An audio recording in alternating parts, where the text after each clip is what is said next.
practically, what this does is it creates different levels of quality. Just a second.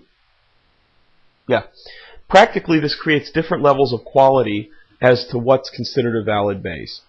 When you buy tefillin, mezuzos, or anything like that, the most important thing that you should always look for is that the BEIS absolutely has to have a good heel on the back. Because as we said, even if the top corner ends up being rounded, okay, which is not proper initially, as long as you have a good heel on the back, the letter will still be considered kosher. So the first thing to look for is a good heel.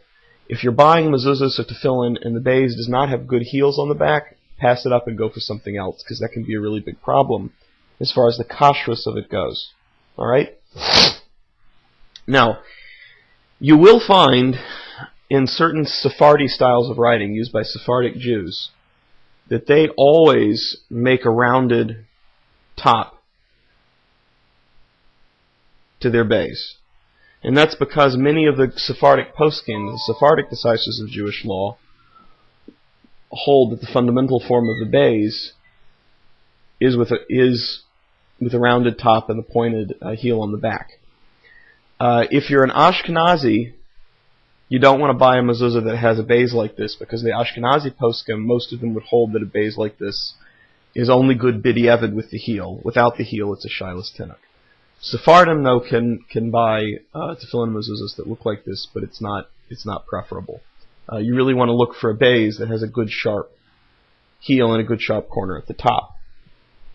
The next level of quality is to actually have a BEIS that has the makel on top.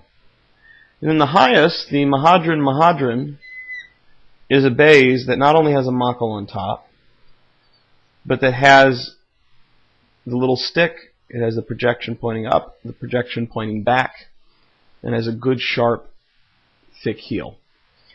So really, this would normally be considered, you find tefillin and mezuzahs, this would be kosher b'diavad according to the Ashkenazim, l'chatchila according to some Sephardim. This is kosher l'chatchila. That means you can make the bracha on it, it's kosher, no questions for Ashkenazim, and for Sephardim, for everyone.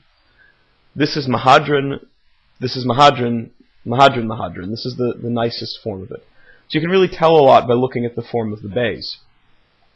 Now I will mention that inexpensive mezuzos, and generally I would never pay, if you're paying less than $40 or $45 for a mezuzah, I would be very suspect as to the well, paying less than $45, I would be very suspect as to the kashrus of the mezuzah. I see a lot of mezuzahs, the little bitty tiny ones, where the BEIS is written simply like that, or the BEIS may be written like that, or I've seen the BEIS written like that. And I have a lot of mezuzahs that have these three different forms.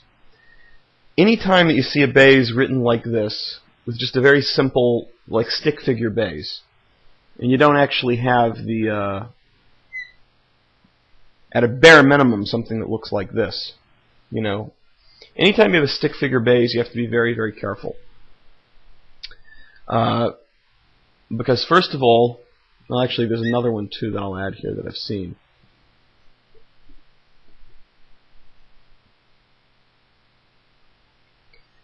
With the stick figure BEISes in inexpensive mezuzahs and small mezuzahs, these create a lot of problems. But generally, if you have a BEIS that this is the worst form, because this is actually a cursive BEIS as what's used with regular script handwriting. This is absolutely not valid, because as you see, it has a rounded back.